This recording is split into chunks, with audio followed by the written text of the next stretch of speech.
Hey guys, it's Scott from fxmissions.com. Just a note, I've finished the trilogy of anthologies from the forefront, and all 3 books are currently available on Amazon.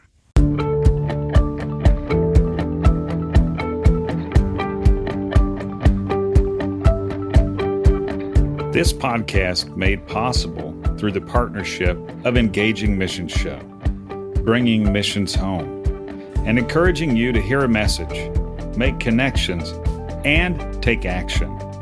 Find out more at engagingmissions.com. Welcome to From the Forefront, an FX Missions podcast.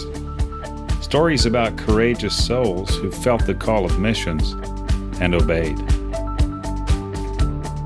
Hi, Scott McClelland here with your FX Missions From the Forefront podcast. Thanks for joining us today. Happy to be on the conversation with Mike and Stacy Collins. Good day, guys. Hello. Hey. How y'all doing? Doing really good. It's a great day in the Lord. Amen to that. Well, thank you for being here, and really appreciate the time you guys are setting aside here to talk to us about missions. From the Forefront is it's a monthly podcast where we try to encourage folks and raise awareness about missions. You guys have some missions straight in front of you.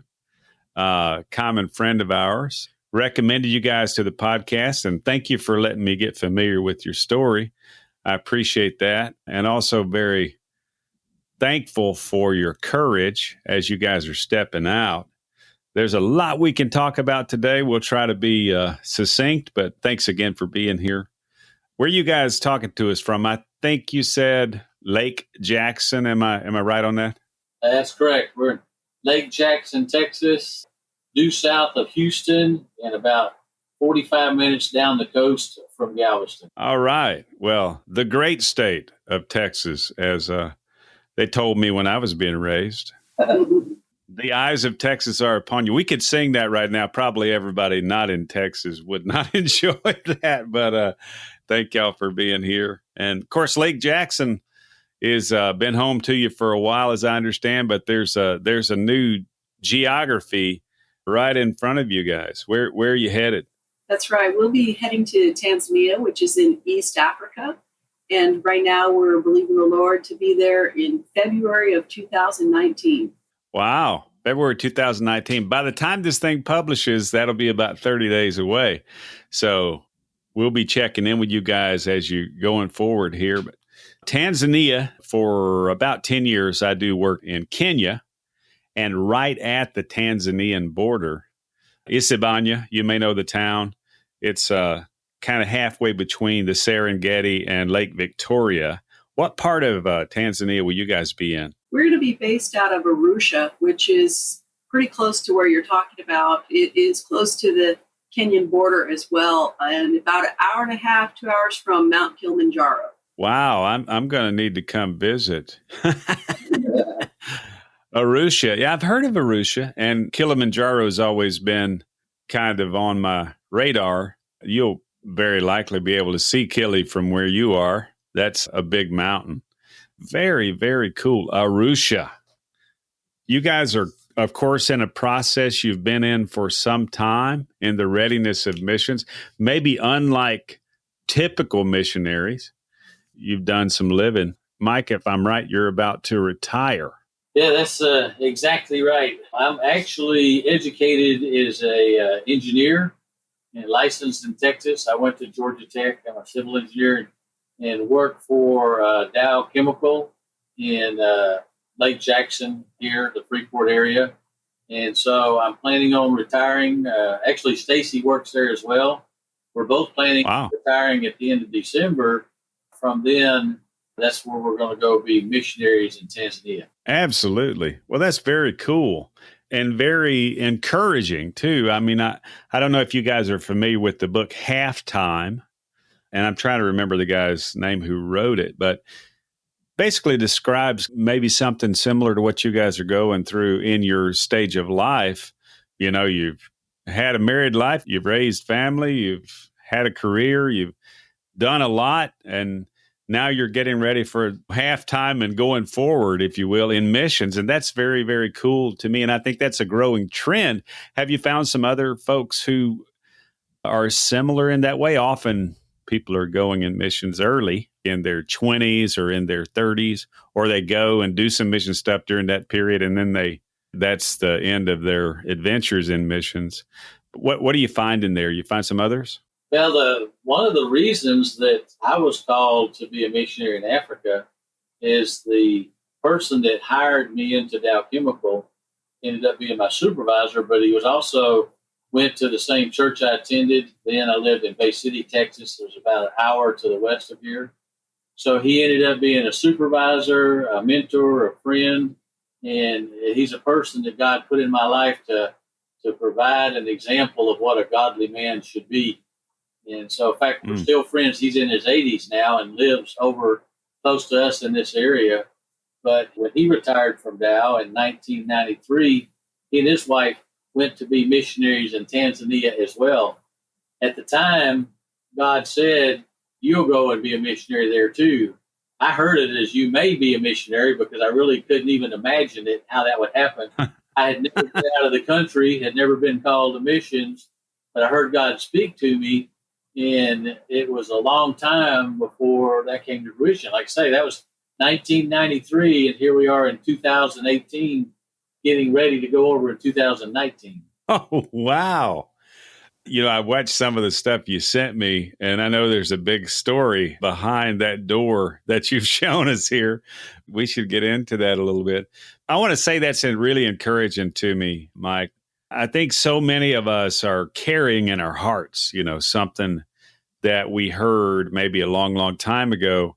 And for many of us, it's hard not to give up, really, or hard not to just stop thinking about it, or hard, those kinds of things. For it to come back, what is that? 25 years from the time you heard that. That's super cool, man. I want to say, wow. That's awesome that you guys are getting ready to go 25 years after you heard it. And not in the sense of what took you so long, but in the sense of, I appreciate that thing continuing to grow in your heart until it actually has come now to be ready to come to pass. I know there was a big story of delay there, and it sounds like part of that might have been your state of mind. You were thinking, really? I don't have a passport. You got the wrong guy. I don't know.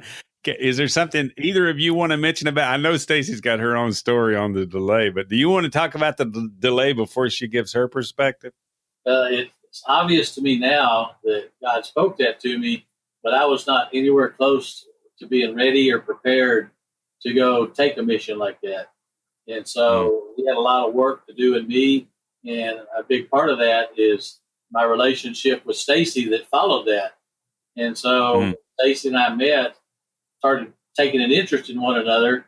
Then the fact that I told her that God had called me to go to missions was something that was attractive to her, that maybe even qualified to be on her list.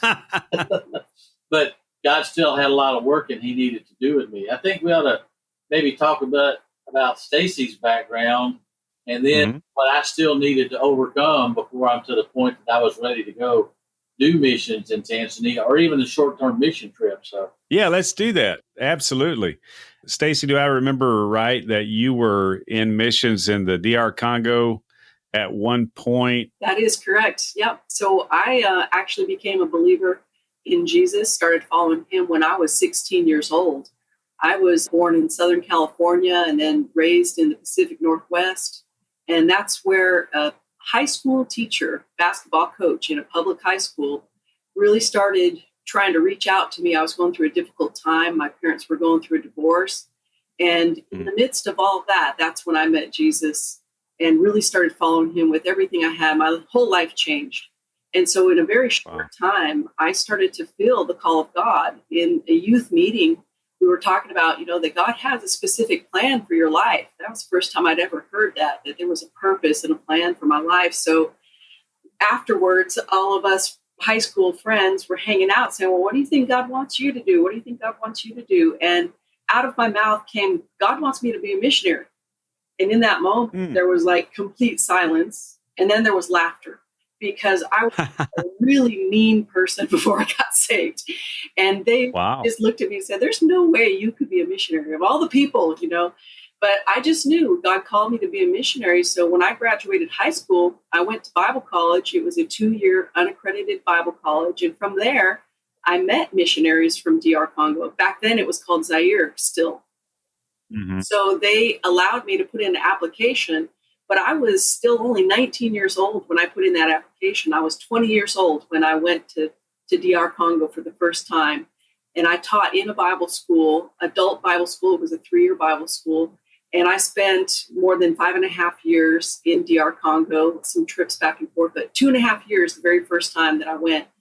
And that was pretty amazing. So my call to missions was completely different from Mike's. And then I experienced missions as a young person, 20 years old, and then did many short-term trips even after that.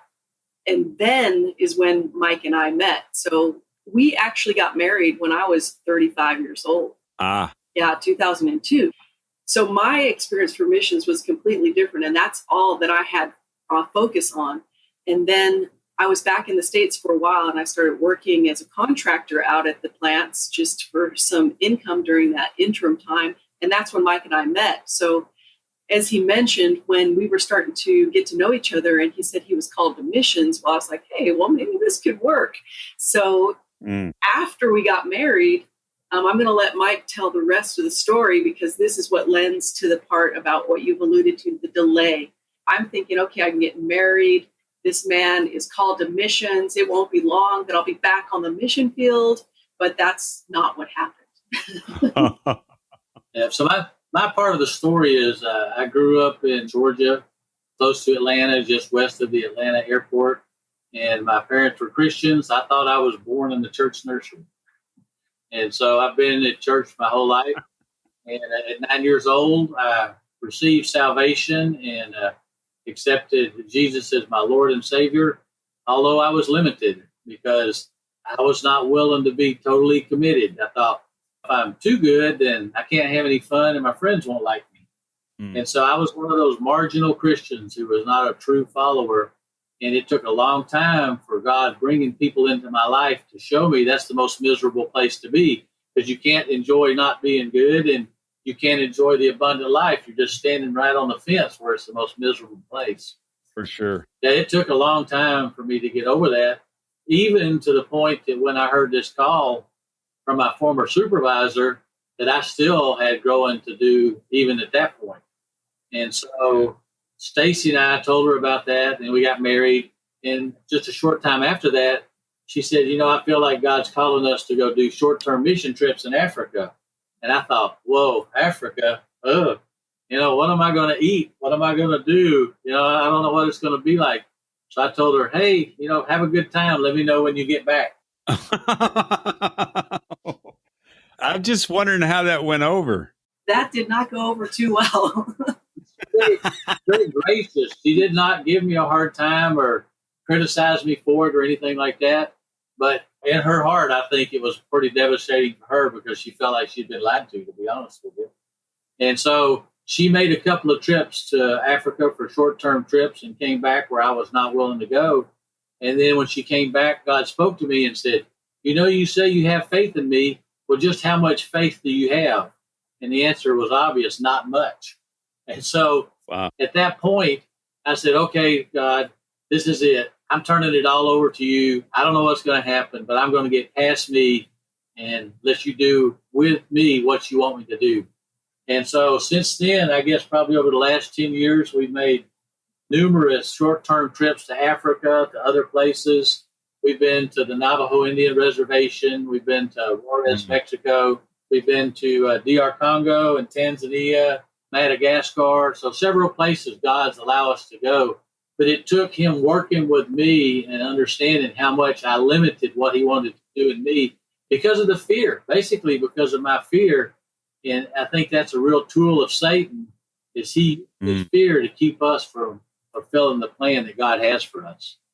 Wow, absolutely. I'd like to key in on a couple of things you mentioned. One is obviously we missed some of the drama on the lead up there because, I mean, there was a pressure environment based on unreconciled expectations. Yeah. I feel sure there was. Part of that process, and we're all in a process and will continue to be until our mission, individual mission on this side is completed. But in that process, there was some stuff that led you up to saying, whatever you want, Lord, I'm ready. And we don't need to have full transparency to that process. My point was just to highlight that we're all in that approach. And there's something in life that the Lord gives to us as a gift that sometimes probably doesn't look like too much of a gift, that creates the context in which we're invited to more fully commit to whatever the Lord wants for us.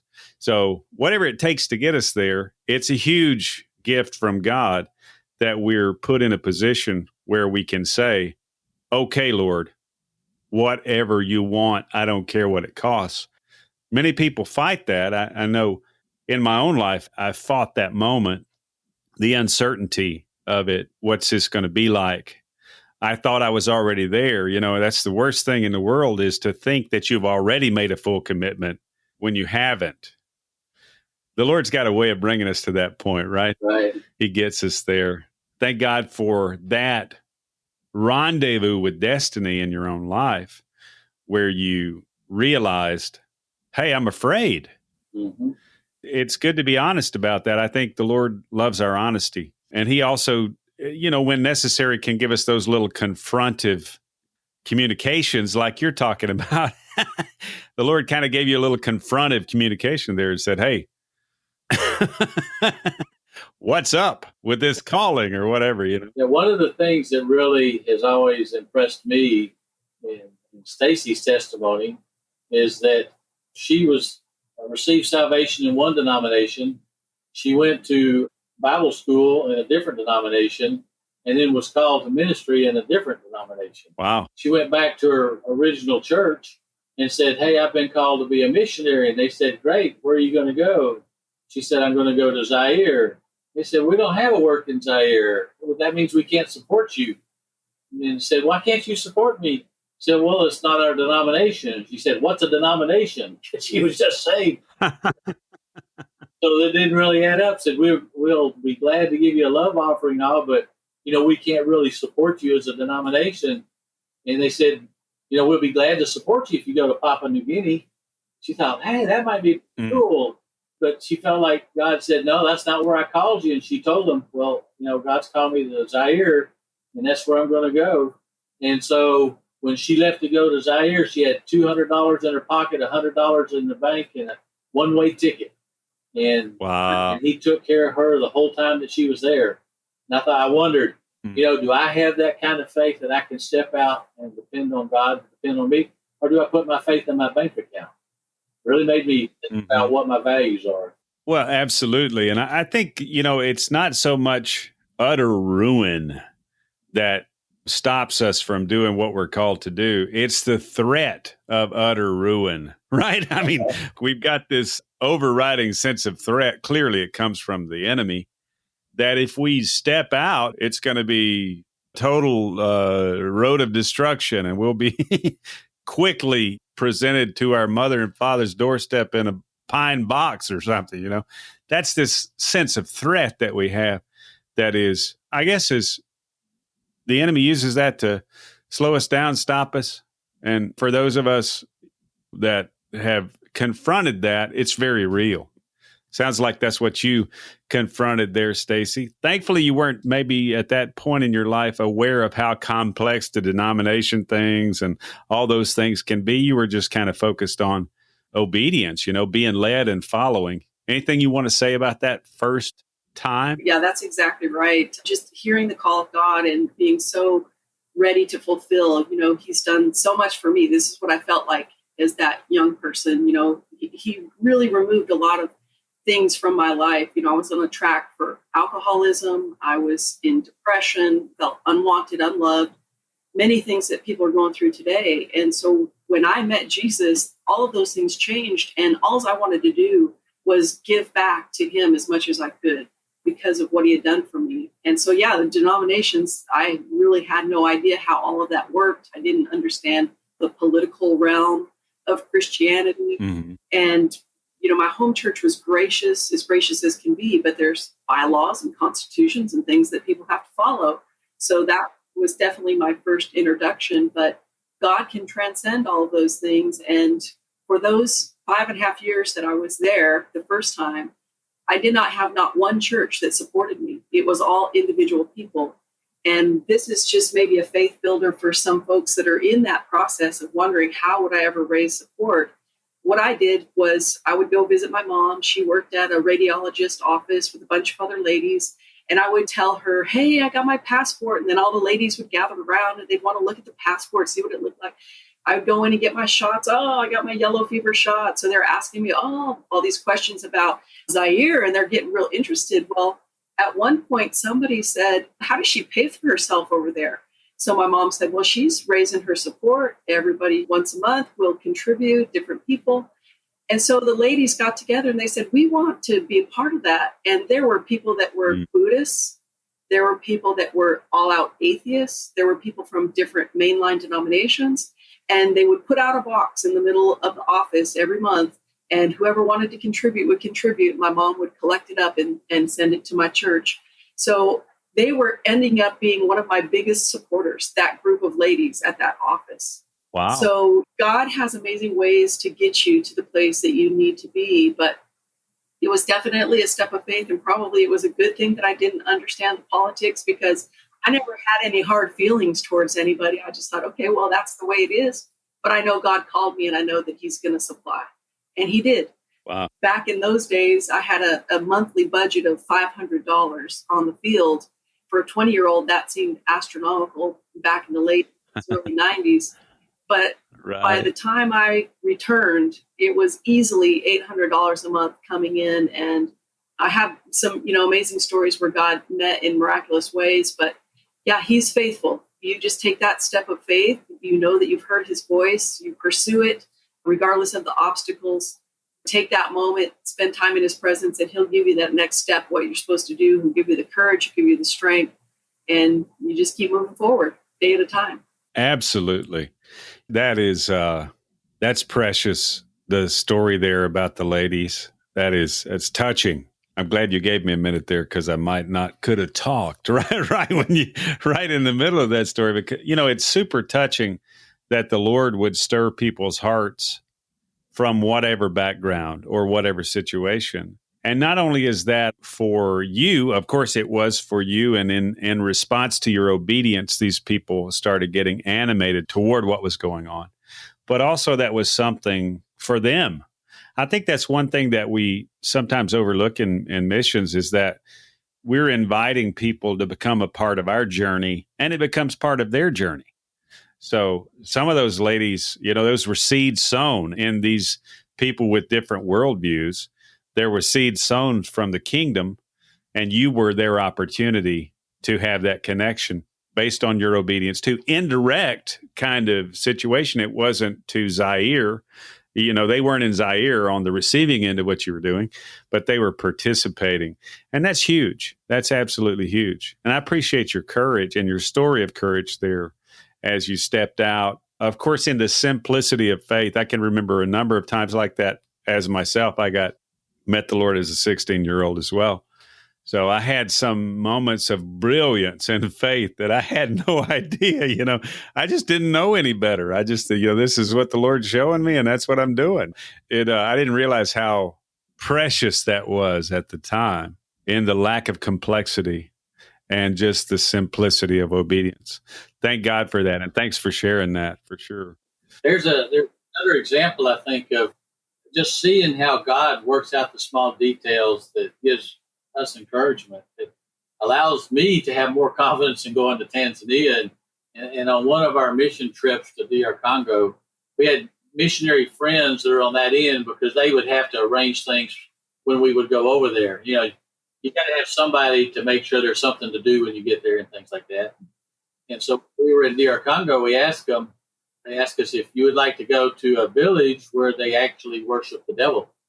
And we said, well, sure, we'd like to go there. And so we went to this village called Maketo on Lake Tanganyika on the east side of DR Congo. The first thing you have to do is talk to the chief there. Well, this other lady, Pam, and Stacy, she speaks fluent Swahili. We're talking to the chief and asked him if we could tell people about Jesus. And they said, yeah. And so we went out under the trees and just warm there. And there's a group of people. And so we sang some and gave some testimonies. And then Stacy had a message, and she happened to mention Adam and Eve. And she looked, and there was no reaction. And she asked them, said, have you ever heard of Adam and Eve? And they looked at each other and said, we don't have a clue who you're talking about. And Wow. so it's kind of, yeah, there goes the message. I pretty much have to start from the very beginning of the book and go all the way through the resurrection to tell the plan, because nobody even had any idea of what the whole gospel was or any part of it or the plan of salvation. Mm. And so, we did a invitation, and many people received salvation and prayed to accept the gospel, even with the limited knowledge that they had there. But then, we're supposed to go and make disciples, and we thought, okay, now what? What's going to happen now? And I'm going to let Stacy finish this part of the story. Yeah, so I was just looking at these people, new converts, and thinking, okay, 5 minutes ago, they were literally worshiping demonic spirits, but now they're worshiping Jesus. What's going to happen to them? And as I was thinking about that and just kind of praying, lifting up a prayer to the Lord internally, I heard a voice behind me, and I heard them say, Mwalimu Stacy, which is Teacher Stacy. So I turned around and I looked, and there was one of my former students. I had taught in the Bible school probably 20, 25 years previous to this encounter. And he was a really special student. We had an open school where every denomination could come. They understood what our curriculum was. If they wanted to be a part, they could. So we had many different denominations that were represented. He happened to be from the faith of Seventh-day Adventists. And I got to do a chapel service. One of my first chapel services, I just talked about having a life empowered by the Holy Spirit. And we prayed for people to be filled with the Spirit. And he was one of the ones who was. And so we just had this special bond throughout the 3 years of his Bible college experience. And when he got ready to graduate, he felt called to do evangelism. So a bunch of us got together and we bought him a bicycle and, got his supplies together and blessed him and sent him off. And I had not seen him until this day at this village. And I said, Bujitu, his name was Bujitu Mushitu. I said, Bujitu, what are you doing here? And he said, oh, I'm a pastor right up the hill over here. And I heard that there were some white people speaking down here in the village. So I came to see who it was, and it was us. So I said, well, I'm glad you're here, because guess what? These people have just received Jesus and they're going to need a pastor. So can you reach out to them and help them grow in their faith? So it was just really amazing how God had just put all those details together, even without us having any idea, right? But it's again, going back to that idea of just the simple obedience and knowing that God will pick up the details, and he's already got a plan. If we just keep moving in his plan, he's going to bring all of it together. And so, yeah, that was a pretty amazing moment. Wow. How special to be reunited with Bushito. That is powerful. I think sometimes we focus on playing our own instrument instead of the symphony, right? We all got a part to play in this symphony, but the one who conducts the symphony, he knows every part of every instrument, and when the violin should come in, and when the horn should come in, when the cymbals should fade, and all that stuff. We got to keep that in mind, I think, as we're obeying that God is the great conductor of this symphony that we're all have a part in. That's an incredible example that you gave there. And again, I'm over here weepy. That's precious stuff. Very encouraging. I really like that analogy. I think that's excellent. Thank you. And thanks for sharing that. So we've got about 10 minutes left. Thank you guys. And I would love to get you back on, and maybe we can do that after you guys get over there, assuming there'll be some internet connectivity. We can get you on for a follow-up from the field. But what I'd like to do is shift gears a little bit here if we can, and talk about where specifically you guys are heading, maybe something about your assignment or your focus, or your emphasis, any team elements that you have around you that you want to mention, and also anything that you guys would like to pass on as a request or that kind of thing. And we'll finish up with ways for people to stay in touch with you guys or to reach out to you if they have questions or want any points of clarification.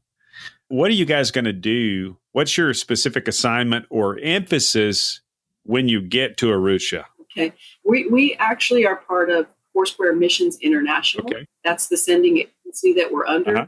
And they had a need in Tanzania where the national leader, his name is Robert Katoto, was requesting for a missionary. So we ended up going over kind of on a little scouting trip.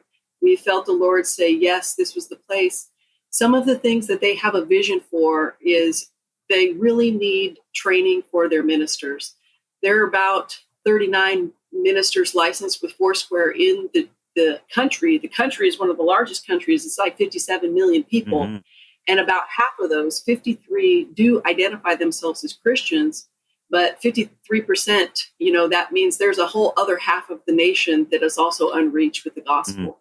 There's a large Muslim contingency along the coastline. Mm-hmm. There's still animism, witchcraft in the villages. So they want to set up a training center. So that will be one of the things that we do. We're going to be establishing a national church office because they don't have one yet. The economy in Tanzania is pretty tough right now. So there are not a lot of finances there. So we'll be helping to raise the funds to do these projects. Mm-hmm. But also some of the other things is just simple discipleship of the believers. 53% say they're Christians, but their Christianity may not have gone real deep yet. Because one of the favorite things for people around the world to do is to go and evangelize Africa, right? So I think mm-hmm. statistics show that if all the reports that have come in were true about salvations in Africa, the continent would have been saved, several times over by now. But the thing that's lacking is the discipleship. So now that we're there in country and not doing short-term trips, we'll be able to have a more organized plan where we'll be leading people in ministry, already in ministry, teaching them, training them, and then discipling believers, which leads to our next focus will be reaching unreached people groups. So those who have not heard the gospel or maybe have had just a very slight introduction to the gospel, there's still 30 people groups in Tanzania that are considered unreached with the gospel. And that represents about 5 million people. Wow. So that will also be one of our focuses. So we'll train new ministers, we'll train and disciple church people, and then go out to these unreached people group areas.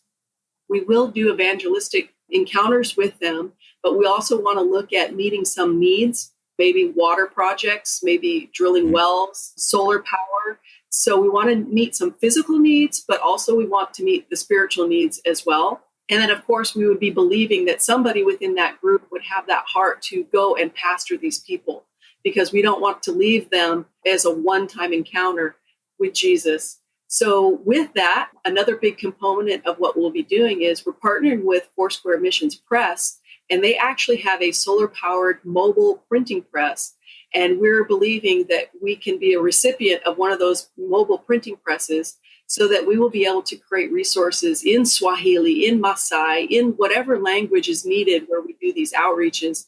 So we will be able to use that also as a business as missions kind of setup where we'll be able to help the Tanzanian church in training people how to run the press, training them business models, how to make profit, how to price things, so forth, so that the national church can also have a source of income.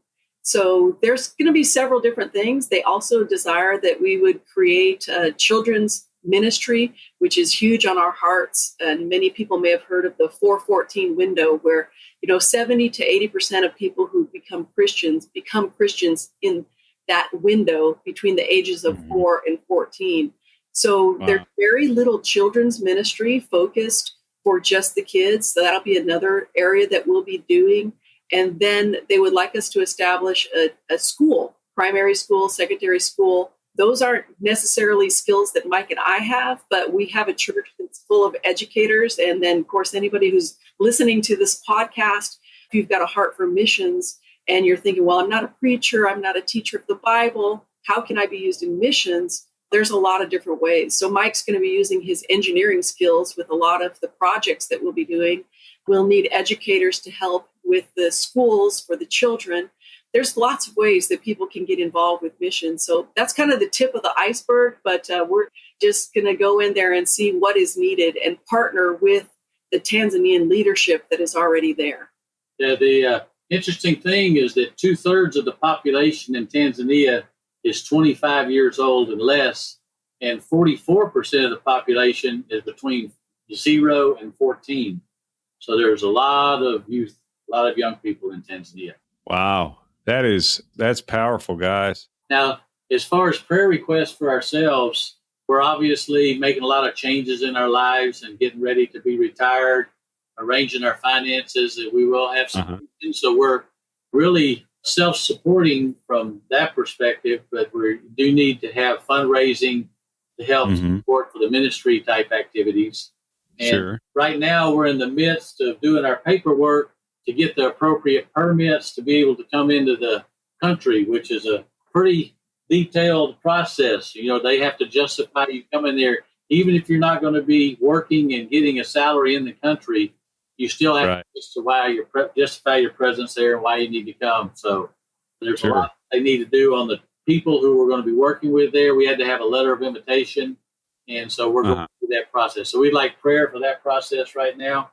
And if anyone needs to get in touch with us, probably the easiest way is we have an email, which is collinsafrica@comcast.net.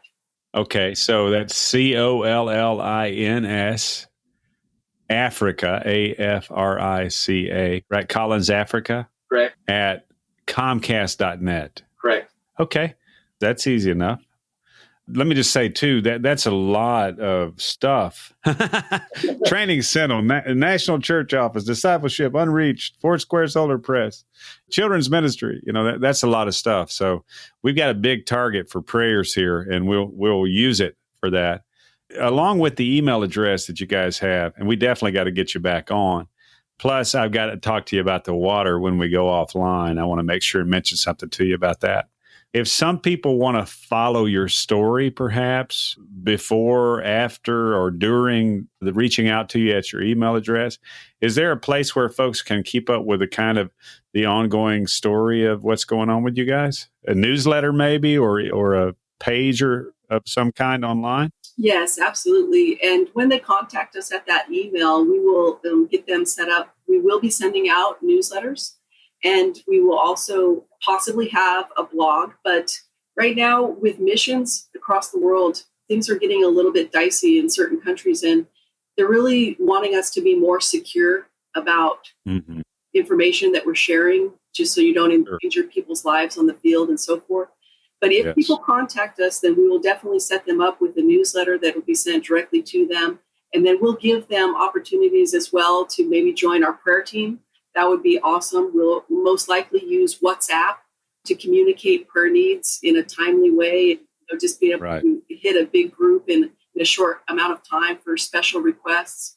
So for sure, if you get a hold of us, we will get you hooked up with the team, and we would love to have you be part of the team. We will eventually receive teams from the U.S. and from other places around the world that can help with the work that's in Tanzania.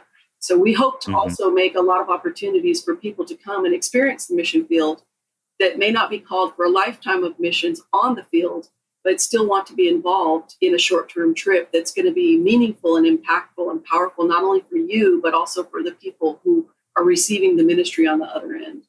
Absolutely. That's very cool. We work in, as I'd mentioned to you guys offline, we work in Kenya for about a decade. We work with the Kuria tribe. I think about 80% of their tribes in Tanzania and 20% of it is in Kenya. So I know they reach across there, the Kuria tribe, as does the Maasai and others, as you mentioned. But I'd love to get you guys introduced to our coworker in Kenya of the Kuria tribe. And then, of course, about the water thing, we can talk about offline. Very, very cool. Well, appreciate very much you guys joining us. Thank you for your time. I do want to follow up with you once you get on the ground. Let's see what we can do to be a mutual encouragement to each other. I'm excited to hear that at some point you'll be receiving teams. Is there anything else that either of you would like to mention before we segue here and we'll catch up with you online? I just want to make sure anything else that comes to mind we want to mention. Not that I can think of right now. We just appreciate the opportunity to share our story and to tell what God's been doing with us and encourage anyone else who may be listening to what the Lord's asking them to do as well. Well, thank you guys for that, for sharing your story and for everything. You know, your obedience is an encouragement, and everybody's made better off by the telling of that. So really appreciate it. Blessings to you. We will be praying for you. We'll include that email in the show notes, and folks can reach out to you there. For those of you who are with us on the FX Missions from the Forefront podcast, I do want to encourage you personally to reach out to Mike and Stacy. What a blessing that their story is. I'm thankful to have a part in telling it. If you'd like to contact me or us, please do so at info@fxmissions.com. Tell somebody about this podcast. Give us a rating on iTunes, Stitcher, Google Play, or wherever you get your podcast. And thanks for listening to the FX Missions from the Forefront podcast. Thanks for joining us for the FX Missions podcast from the Forefront. If you'd like to find out more about FX Missions, please do so at our blog, fxmissions.com. Quite a bit of content out there. We hope you enjoy it. Also, if you'd like to rate us on iTunes or whatever podcast service you use, we would really appreciate it. And find out more about today's guest at our Facebook page. Just search for From the Forefront on Facebook. If you know of someone who should be featured on From the Forefront because of their forefront missions experience or exploits, please reach out to us at info@fxmissions.com. Thanks again for joining us. And until next time, I'm Scott McClelland, and you have a good one.